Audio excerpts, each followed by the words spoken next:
How to stop our needless overconsumption of cheaper and cheaper clothes that pollute the planet. France's Senate passing a bill to curb advertising and tax pollution on fast fashion, with lawmakers even talking up the distinction of ultra fast fashion, garments made in a hurry, more and more using polyester and other polluting plastics, shipped at warp speed by plane and which fall apart after just a few washes. Has the bill been partially stripped bare, though? The new version seems to include a carve-out for European giants that peddle cheap clothes. The focus now mostly on China. In fact, Europeans, like the Trump administration, are working to close the tax loophole on the kind of small parcels that go out by the millions from small garment factories in China. And while the likes of Shein and Temu enroll big names to lobby, including a former European commissioner and a former interior minister of France, we'll ask who's winning the hearts and minds of consumers in this battle over an industry that surveys say represents up to 10% of humanity's carbon footprint. Today in the France 24 debate, we're asking clothes at what cost. With us, journalist Dana Thomas, the author of the bestseller Fashionopolis. Good to see you. Good to see you. His advocacy group, part of the Stop Fast Fashion Coalition, Pierre Condamine, who has got a pretty cool title, Overproduction Campaigner. Yes. Thanks for being with us. For the advocacy group Friends of the Earth, Les Amis de la Terre. Welcome to the show. Thank you. Malo Bourrel-Uyghur is Director of Public Affairs at the Sustainable Business Association Mouvement Impact France. And you represent what, some 30,000 companies? 30,000 companies, yes. From a local baker to the National Rail Company, you said? Yes, of course. All right. We'll be joined from Nice shortly, where he's attending that United Nations Conference on the Ocean by Danish member of the European Parliament, Rasmus Nordqvist. By the way, on the go, you can always listen to the show wherever podcasts are streamed. 1 year after France's National Assembly, the Senate unanimously approving the measure, which now goes to a joint committee of the lower and upper houses of Parliament.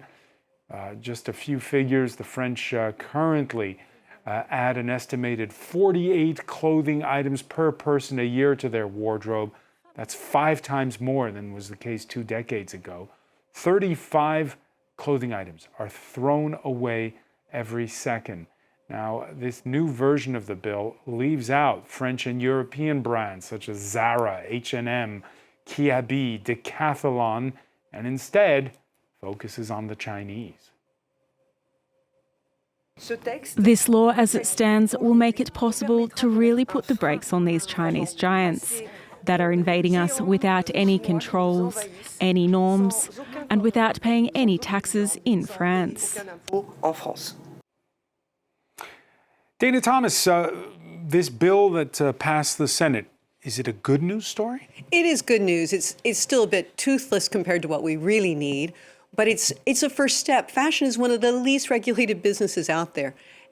California has passed 2 laws in the last couple of years to try to deal with overconsumption and throwing away of clothes, and also wage theft of sweatshops in downtown LA.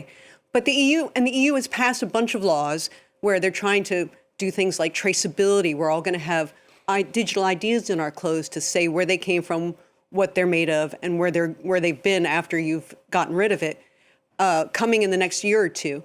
But this is like really targeting the biggest problem of all, which is waste, throwing stuff away and selling way too much.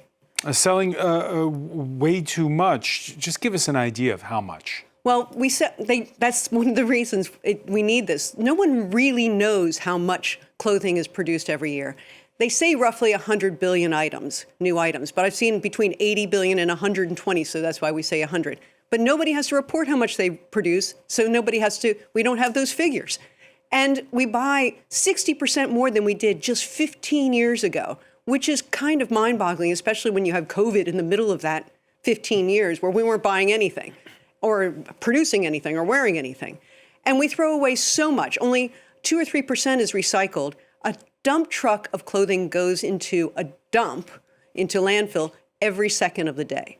of used clothing. We wear garments an average of 7 times before they're thrown away, and in China, it's been reported to be 3 times. Pierre Condamine, you heard Dana Thomas there mentioning COVID.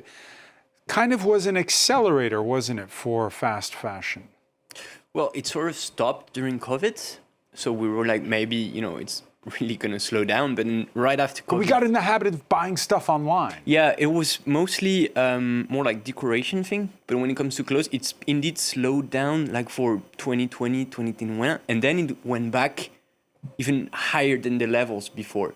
And we saw those, Chinese giants just like Shein and Temu appearing at that period.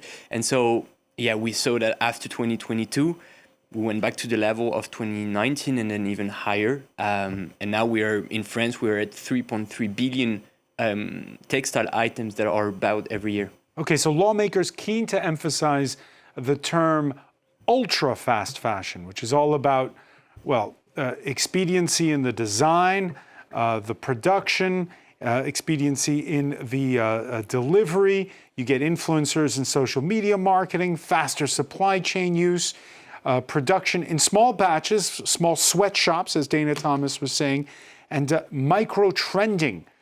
So you pay attention to what consumers want, and then at the sweatshop, they change what they're doing. What do you think of this term, ultra-fast fashion? Is that legitimate, or is it just fast fashion? It is fast fashion. It is fast fashion, but the marketing practices are sort of exaggerated to the maximum. But if you look at the social and environmental conditions of production, they're the same, basically. And you even mentioned that they ship extremely fast through plane shipping. But if you look at Zara, that is considered, like European fast fashion, traditional fast fashion, they also ship a lot with planes. So what they do basically is that they accelerate the trend of fashion renewal, which is fast fashion, but they take it to the higher level. But the condition of production are the same, basically. You mentioned Zara, the Spanish company, which has been accused of using cotton from Xinjiang province in China, where the Uyghurs are being oppressed. Let me ask you, though, so this bill by the French Senate, just how big a carve-out is it for the likes of Zara? We don't know yet. It's very blurry. There are technical details that need to be worked out, and that will be done during the joint committee. But what we've seen are public positioning from decision makers saying that they don't want to impact Zara, H&M, Primark, and so on, which is the issue for us. The goal of the bill, the original motive, was to have a regulation of the whole sector towards sustainable practices. But if you narrow the perimeter, the scope of the law to just Shein and Temu, you make it a protectionist law. But more important, you make it a law that protects European fast fashion, such as Zara, H&M, Primark, because they won't be sort of bothered by Shein and Temu.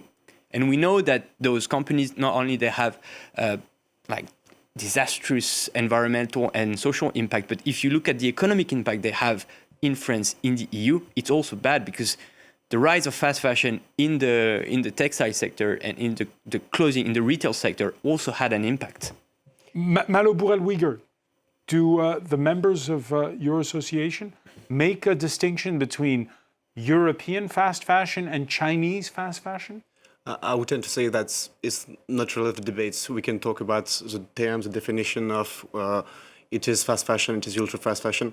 What is really important now is to have in mind that there are reasons why we have this bill in France. For many years, for decades right now, the situation of the textile sector in France is very difficult. The companies suffered, the factories are closing, and this trend has been accelerated this last month with the closure, with the financial difficulties of a few, famous and well-known French brands, such as Camailleux or Naf, for instance. And why do we have this situation for quite a long time at some point? The reason is, very simple, and it applies on the industrial, on the textile sector, but also on a lot of other sectors. We are in an economic system that gives a competitive advantage of doing wrong. When you are a company, when you are a business, especially in the textile sector, you have a competitive advantage to externalize your social and environmental costs and your environmental and social production, which leads to a lot of delocalization, the closing of these companies. Outsourcing, yeah. Of course. So we have this bill also because we need, and it is the voice of our companies too that suffer every day, and it's very important to have very quickly the adoption of this law, to have a protection for these companies, to protect our jobs, to protect our companies. And when you hear Pierre Condamine saying he's worried a little bit because we don't know whether it'll be how this will apply to European giants that also do fast fashion. No, it's. Do you share that worry? Of course. I would tend to say that we should make a distinction between two proposals of this bill. The first one is the prohibition of publicity for That's huge. for fast fashion or ultra fast fashion companies, and there is, let's say, a flaw on what will be the definition chosen by the governments, and it could only include, and as Pierre said, it could include only Shein and Temu, or it could also include, let's say, the European and French fast fashion brands. And there is also another proposal of the... So what do you do in that case? For instance, if, let's say, you've got the sporting goods outlets, Decathlon, which sell a lot of clothes, a lot of cheap It's clothes. fast fashion too. No, of course. And so will Decathlon be banned from advertising? I mean, it could happen, and we hope it will happen. I mean, the idea of this law is not to punish any company. The idea of this law is to incentive companies to stop adopting, let's say, harmful practices. And it's not about Decathlon, about Shein, about any other brand. It's about having, let's say, a textile economy that is more fair, and that enable companies to stay in France or to stay in Europe, to create, let's say, a circular economy and an economy that work for the people and for the companies. And for the moment, we don't have this competitive advantage for companies to stay.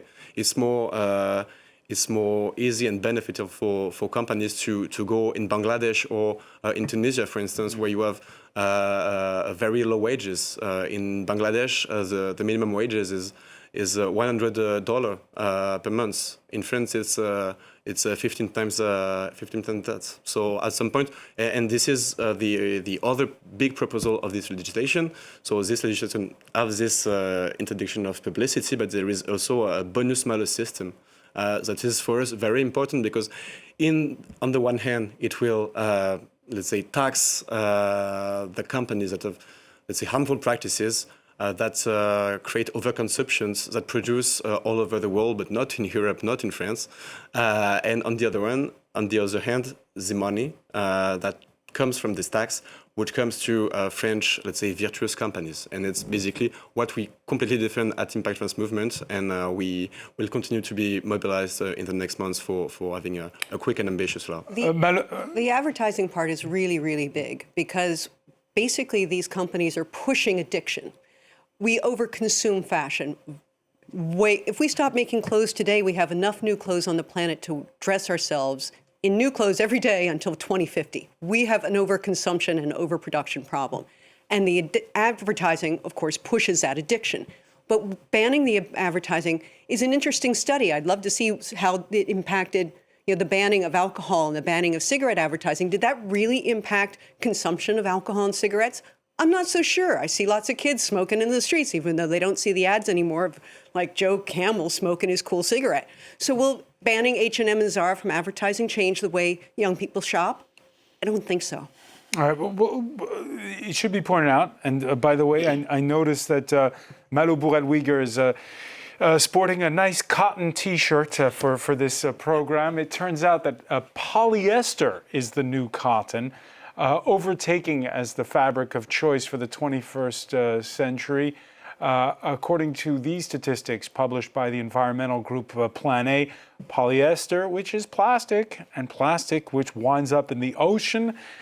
And that's where we can turn to Nice and Rasmus Nordqvist, who is attending that UN Oceans Conference. You're downstream from this debate, literally here.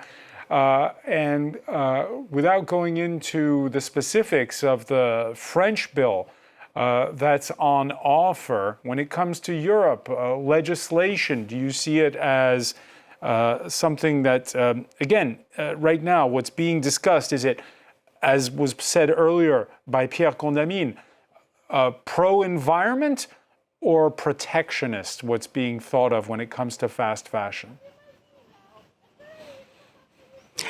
I would say that many people try to make it about protectionism and try and make it about this new term of ultra fast fashion.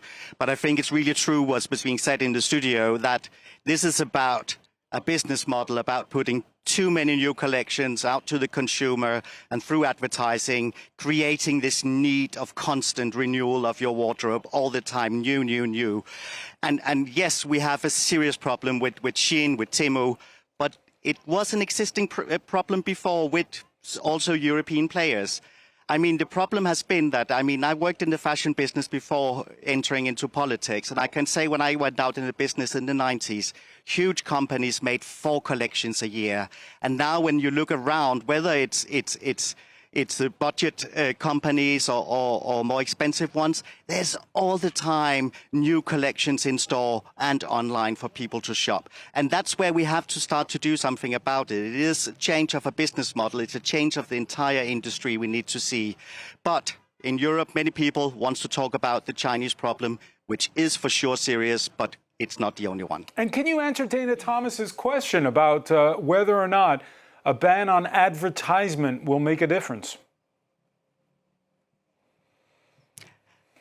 I would have to see how it's being done, because, advertising today is something different than when you go 10 or 15 years back, because you're advertising through influencers, micro-influencers, and so forth.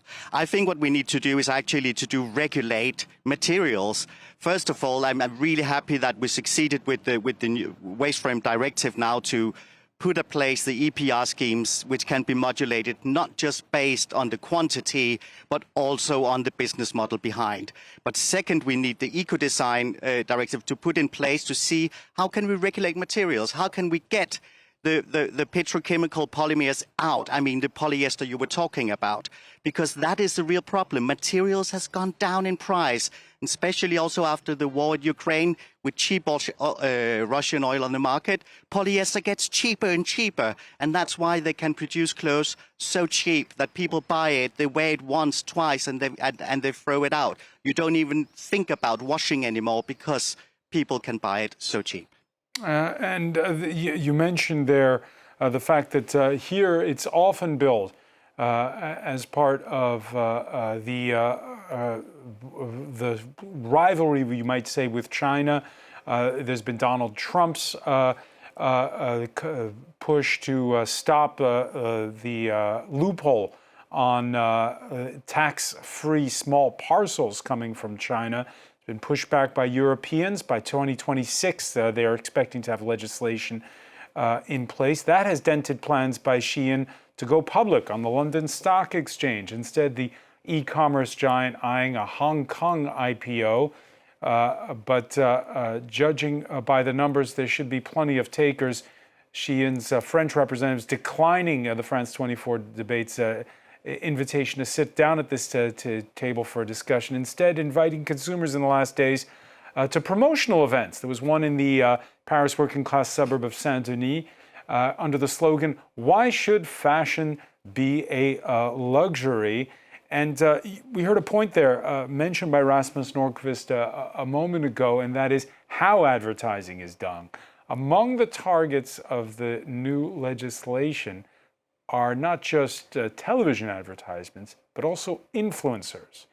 People like Magali Berda, who regularly tells her 1.8 million Instagram followers about the virtues of Shein. Dana Thomas, these influencers, how do you regulate that? You can't Talk regulate about product placement. You how can't regulate subtle that. it is. And what's really amazing is that, when Fashionopolis, I wrote Fashionopolis, and it came out in 2019, right before COVID, Temu and Shein didn't even exist yet. Or if Shein existed, it was so baby, nobody had heard of it. And it has grown in that 5 years to such a level that the EU is now that France is passing laws to try to regulate this company because it's flooding the market. It's grown so dramatically. The difference between Shein and Temu and something like Zara and H&M, of course, is that it is purely e-commerce and the others have stores.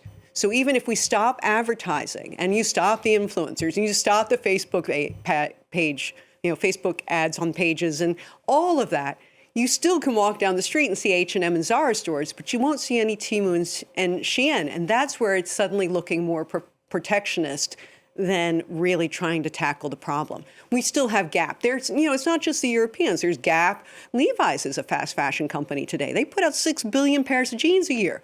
And they make them all overseas, or most of them, and they sell them to you already half worn out so you can throw them away in 3 months and get a new pair. That's fast fashion. So, there's a lot of companies that this is not impacting. It's really targeting the Chinese. And the Chinese, again, who've proven pretty good, Pierre Condamine, at fighting their corner when it comes to pushing back against this legislation and watering it down. Yeah, there has been heavy lobbying from Shein. Of course, as you say, they recruited a former interior minister. But I wouldn't say it worked that well because, as we see, the legislation is still targeting them a lot. But what we have not talked about that much is the lobbying from, traditional EU fast fashion brands, like Zara, H&M, Primark. They have been heavily lobbying also the Senate and the National Assembly. And that's why now we have a text that is less ambitious than the primary objective. And they've been there. And it's also funny because we've been criticizing the lobbying of Shein, and that's normal because that's not the way it should happen. But we haven't heard in the media, in the press, people also criticizing what has been done by Primark. Primark has also been on an TV Irish shows. Company. Yeah, and they've also been saying we're not fast fashion, we are not concerned by the law. They said that in public, but then we saw, the proposition, the technical notes, the amendment they sent to decision makers to try to lighten the ambition of the law. So that's also a big issue. Rasmus Nordqvist, at the European level, this distinction, I suppose it splits the European Parliament. Yes, and I think, first of all, as well as because a lot of my good colleagues doesn't have the knowledge about the business and the business models behind it. So I think it's really important what's said really right now in the studio is there's of course a distinction because what's coming now, it's coming in a pace that is never seen before. But the whole nature of these companies, whether European, Chinese or American, that's what we need to change. So I think there's a lot to do, a lot of lobbyism need from the good people you have in the studio with you as well, because there's knowledge here and that's a knowledge gap that's very easy for some people to make it all about Shein and Temu.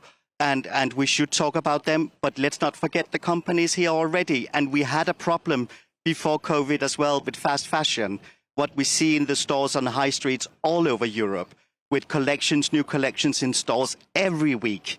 That is the problem, that we're creating this demand for constantly renewal. That is the problem, and that's where we have to start working on the legislative part.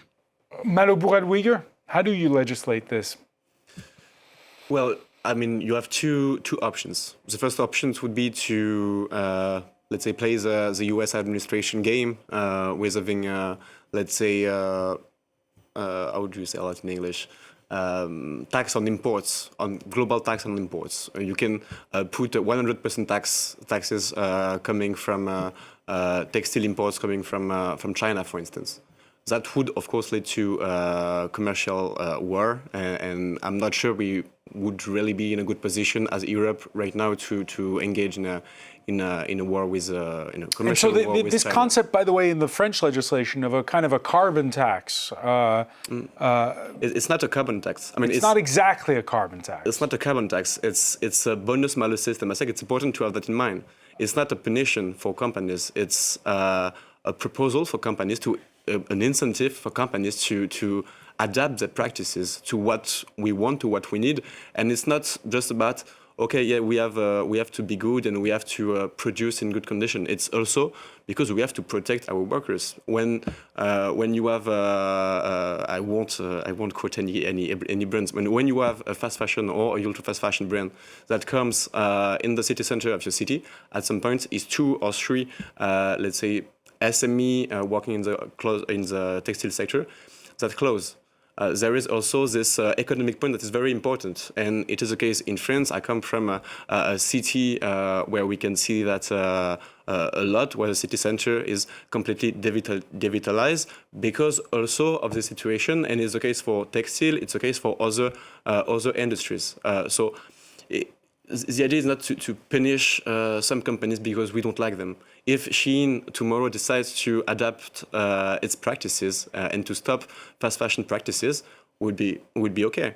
Would be okay. It's not about nationality. It's about practices. You know, the Europeans are doing their best to get around all this as well, even when they've passed EU laws. I heard about one major European fast fashion brand that is baked into its budget for the next 5 years the fines it's going to pay for non-compliance, because it's cheaper to pay for the fines for non-compliance than it is to change the business model and be compliant. So they've just said, we don't care. They're going to fine us. We're going to pay it. We're still going to make heaps and heaps of money. When I was working on Fashionopolis, the second richest person in the world was the owner of Zara. If you're getting that rich by making clothes that we wear 7 times or less and throw away, there is something wrong with the business model for us and the planet, for planet and humanity. It's good for him. It's not good for us. And we talked earlier about the influencers for brands like the e-commerce giant Shein. There's also old school names to polish the image of the brand. Germany's former European Commissioner, Günther Oettinger, who defends Shein in Brussels now and in Berlin for a living. And as was, again, mentioned earlier in the conversation, former Interior Minister Christophe Castaner, former Élysée Palace insider, by the way, at a journalist roundtable on Tuesday evening devoted to the Ocean Summit in Nice, the journalist Hugo Clément asked President Macron about Castaner. Macron got a little bit prickly. Il est conseiller stratégique en France de la marque chinoise. Il n'y a rien qui vous gêne? C'est un peu nul ce que vous faites. Non, c'est pas nul. C'est un peu nul, je vous le dis, non, par rapport au débat. D'abord parce que c'est une question légitime. Il a été ministre de l'Intérieur, il travaille aujourd'hui pour Shein. C'est vrai, mais d'accord, mais il a été ministre de l'Intérieur il y a X années. C'est un homme maintenant libre. Il a donné beaucoup de son temps, de son énergie à la chose publique. Reporters ask lame questions, don't they, Pierre Condamine? Yeah, maybe too many questions. What can I say? I think it's... Why was he upset like that? I think, yeah. I don't know. To be honest, I don't know, and that triggers a bit of fear in me, because what he said, and you didn't show this in the clips, but he also said that Macron met with Castaner, like, I don't know when, but like after he was hired by Shein, because now he's working in Marseille. So Macron said, I met him as part of his job in Marseille, but not as part of his job in Shein. And that's where, you know, there is sort of the borders are blurry, and we don't know what he's doing. In France, we don't have regulation on lobbying from former public decision makers that are strict enough. And so what he's doing, Castaner, is totally free. And he could have talked about Macron, about Shein. He doesn't have to declare it. There is no transparency about this. So, yeah,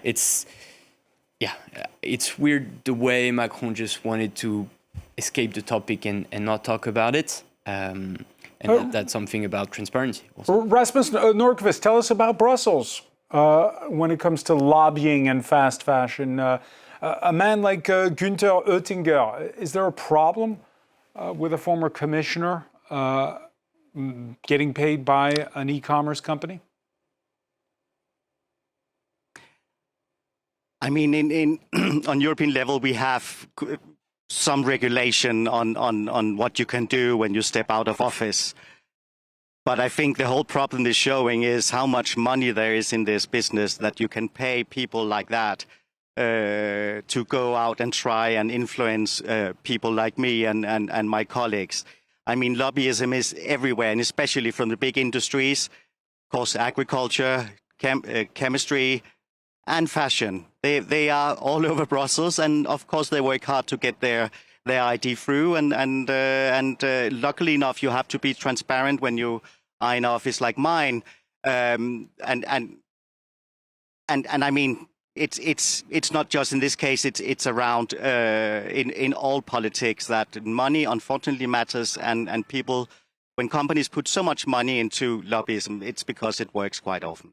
Reaction from the French Environment Minister, Malo Bourrel-Huyghe, was to say that the passage of this bill by the Senate is great news. They're hoping that it quickly can be go on to the next step, and that they're going to check to see if the bill is compatible with the French Constitution and with EU norms. What does she mean when she says that? Is that just routine, or is that a way to water down the bill? Oh, just to specify, we mostly talk about the proposal about publicity, the prohibition of publicity. Today, in the French system, you have to respect specific EU regulations because it's EU law. And there is a law at the EU level that could, and we are still trying to verify it, impeach the government and the parliament to pass the specific disposal on publicity. The minister, Agnès Pannier-Runacher, Minister of the Environment for France, declared that they will have the commission and they will try, if it's not possible for now, to adopt the legislation as it is right now. So a total prohibition of publicity for fast fashion brands. They will try, the French government will try to make it, to change the EU law and to make it possible so that France, but also a lot of member states could apply this proposal and could forbid publicity for fast fashion brands. Pierre Condamine, the government's reaction to it, just standard routine, or is there an issue there? It's always hard to say because when last year it was adopted in the National Assembly, we were all extremely happy because it really paves the way towards what could be sustainable fashion. But then we waited for more than a year before the legislation going through the Senate. And this is not the way it usually happens. So we're a bit cautious. Because Parliament was dissolved, right? Parliament was dissolved, yes, but that was in June.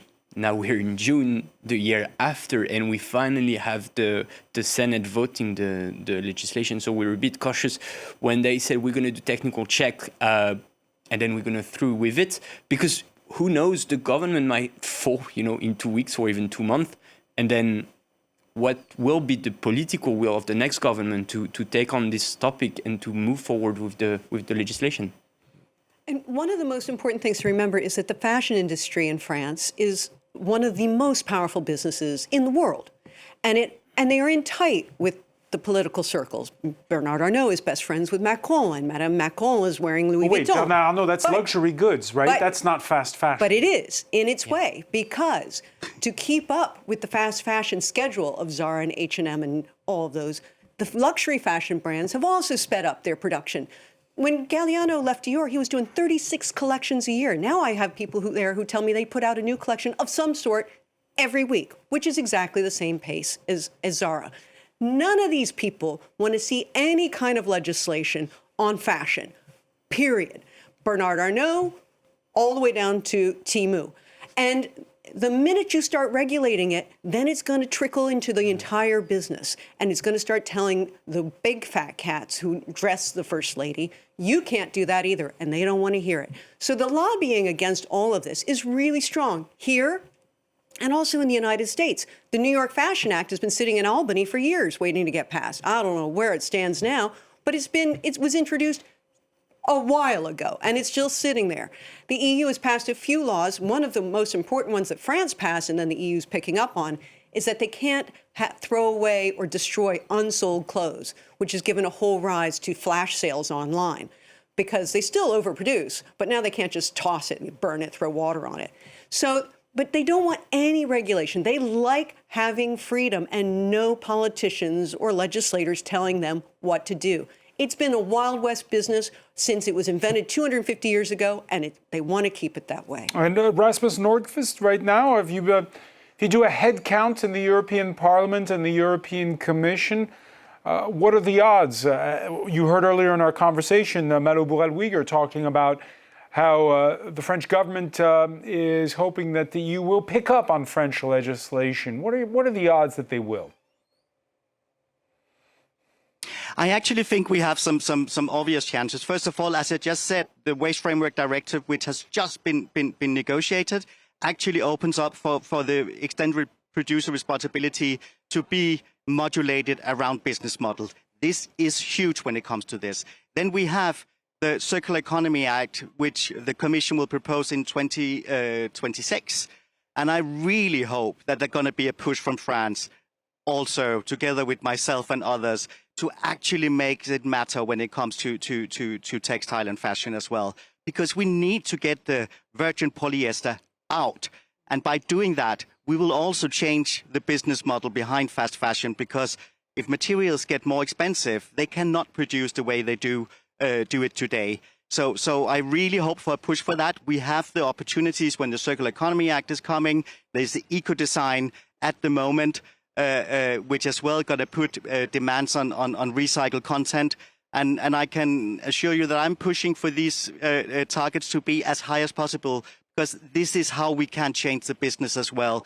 Just by talking about Chinese companies and looking into how can we do something about the advertising, fine, but we also need to talk about the root of this, and that is too cheap polyester flooding the market, not just in Europe, but all over the world. And that's what we're talking about here in Nice as well, actually, because of the microplast we're finding everywhere in the ocean also. Malo Bourrel-Huyghe, the customer is king, right? So people want clothes that are cheap and delivered fast.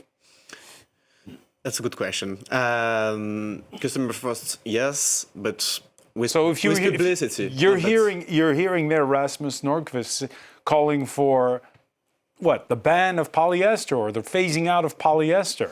Is that ever going to fly? We'll see. I wouldn't to say we'll see. Dana's shaking her head. No, but our vision is to say we have to incentive companies to change. And so this legislation goes in the good direction, and we should continue to go in this direction at French level, but also at EU level. And really, I think it's important to say that again, it's important not to punish companies, but to incentive them to adapt their practices. Pierre Contamine, you agree? You said consumer is king, and I would like to point out that you pointed out that my title is overproduction. And why am I talking about overproduction? It's because we are over-consuming, not because we need more clothes or because we doubled the size and we need more clothes. We are over-consuming because companies are accelerating the trend of fashion because they are spending millions and billions in advertising. So what we need to understand is that if people buy something, that's not because they sort of objectively need it. It's because they have companies behind them making them believe that they need it. And that's what But they like the fact that it's cheap. They like the fact that it's cheap, but that's why we need to sort of the like that you mentioned is created by the companies. They're putting images in the brain saying, oh, but you need this because it's cheap, because it's brand new, and tomorrow we'll have a brand new design that is even better and that you need to buy. And so that's why we need sort of to debunk and to create new ways of thinking, new ways of wanting things that does not rely on having new things every day. And because if we buy new things every day, that's because it's cheap, and it's cheap because that relies on disastrous environmental and social ways of producing. And that's the whole system of fast fashion that we need to regulate, that we need to slow down, and to promote sustainable practices. And that's what the law should be about. And just speaking about this issue of overproduction, fast fashion and fast forward means French charity shops are, depending on how you look at it, overwhelmed or starved consumers dropping off items that are unusable for those charity shops, opting instead to sell the good stuff online. Dana Thomas, that sort of circular economy that Pierre is talking about, what do you do? How do you incite people to to solicit their charity shop? Well, one of the biggest secondhand, if not the biggest secondhand online marketplace is Vinted. And Vinted is the young people's marketplace, resale marketplace for fashion, where they're reselling their fast fashion. They're reselling their Zara, they're reselling their H&M, they're reselling their Shein and Temu if it still holds together. And they're selling it for just a couple bucks, but it's getting, therefore, a second life and a third life and a fourth life. Vinted is exploding as a marketplace. And that's a good news story. That's a good news story. That's a really good news story. And so young people are actually adopting the let's not just throw it away, let's rewear. They don't go to charity shops, but they go online and they look on Vinted, which is fantastic. Rasmus Nordqvist, this idea of how you change mentalities, what's it like in your native Denmark? But it's exactly the same, and it's the same all over Europe. And also the point you just touched upon, I mean, many of these garments, when they come to charity shops, they are unsellable there.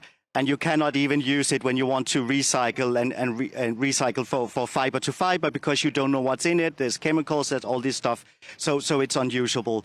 But I think it's an important point to look into more. I mean, materials, yes, it's the right way to go, but also to look into life cycles. I mean, repairability, to make demands on companies actually producing these things, that it has to be able to repair if something is broken, that they actually have to tell you how long can a certain garment last. And I'm sure that some of this fast fashion cannot last long because it's getting destroyed when you wash it. So stuff like that we can actually regulate on EU level, and that's what we need. We need an internal market for the good fashion. I mean, I have to be honest with you. I love fashion. I think it's a fantastic business. What I hate is to see the fast fashion, the way it's destroying, first of all, the planet, people working in it, but also that it's destroying the whole creativity of an industry that was actually quite amazing some years back. The right to repair, by the way, there's been a French bill. It's gone into effect. Members of your association, Mero Bourrel-Wieger, what do they think of it? Do they like it? Well, of course, I like it. We are very lucky in France. We are a pioneer in terms of circular economy. We have this great legislations. We have a lot of businesses that started and continue to use this and to go in this industry.